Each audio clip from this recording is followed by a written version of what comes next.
અમરેલી જિલ્લામાં મોટાભાગના ખેડૂતો અવારનવાર પરંપરાગત ખેતી કરી અને લાખો રૂપિયાની કમાણી કરતા હોય છે.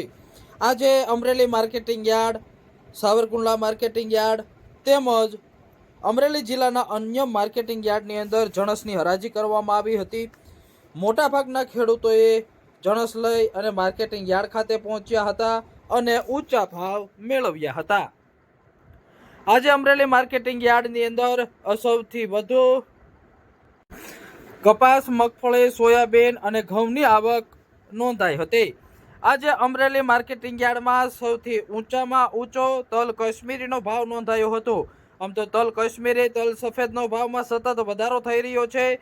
આજે પણ વધારો ખૂબ જ નોંધાયો હતો. શીંગ મટડીના ભાવની વાત કરવામાં આવે તો 800 રૂપિયાથી 1311 રૂપિયા નોંધાયો હતો. શીંગ મોટીનો ભાવ 930 રૂપિયાથી 1554 રૂપિયા નોંધાયો હતો. શીંગ દાણાનો ભાવ 1300 રૂપિયાથી 1485 રૂપિયા નોંધાયો હતો. તલ સફેદનો ભાવ 1600 રૂપિયાથી 3447 રૂપિયા નોંધાયો હતો. તલ કાળાનો ભાવ 2000 રૂપિયાથી 3303 રૂપિયા નોંધાયો હતો. અમરેલી માર્કેટિંગ યાર્ડની અંદર સૌથી ઊંચામાં ઊંચો ભાવ તલ કાશ્મીરીનો નોંધાયો હતો.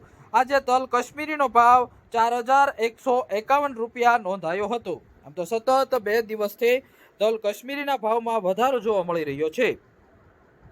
બાજરાનો ભાવ 400 રૂપિયાથી 540 રૂપિયા નોંધાયો હતો. જુવારનો ભાવ 700 રૂપિયાથી 1005 રૂપિયા નોંધાયો હતો. ઘઉં ટુકડાનો ભાવ 485 રૂપિયાથી 648 રૂપિયા નોંધાયો હતો. ઘઉં લોકવનનો ભાવ 491 રૂપિયાથી 616 રૂપિયા નોંધાયો હતો. મગનો ભાવ 1000 રૂપિયાથી 1935 રૂપિયા નોંધાયો હતો. અડદનો ભાવ 1420 રૂપિયાથી 2100 રૂપિયા સુધી નોંધાયો હતો.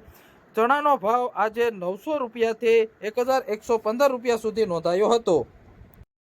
તુવેરનો ભાવ આજે 1096 રૂપિયાથી 1481 રૂપિયા સુધી નોંધાયો હતો. તો સાથે જ આજે કપાસની વાત કરવામાં આવે તો કપાસનો ભાવ આજે 1020 રૂપિયાથી 1481 રૂપિયા સુધી નોંધાયો હતો. આજે સૌથી વધુ કપાસની આવક નોંધાઈ હતી. તો એરંડાના ભાવ આજે 1116 રૂપિયા નોંધાયો હતો. ધાણાનો ભાવ આજે 1101 રૂપિયાથી 1399 રૂપિયા સુધી નોંધાયો હતો. સોયાબીનનો ભાવ આજે 825 રૂપિયાથી 916 રૂપિયા સુધી નોંધાયો હતો. મરચા લાંબાનો ભાવ આજે અમરેલી માર્કેટિંગ યાર્ડમાં 3450 રૂપિયા સુધી નોંધાયો હતો. આજે સૌથી વધુ અમરેલી માર્કેટિંગ યાર્ડમાં તલ કાશ્મીરીનો ભાવ નોંધાયો હતો. તલ કાશ્મીરીનો ભાવ આજે 2820 રૂપિયાથી 4151 નોંધાયો હતો.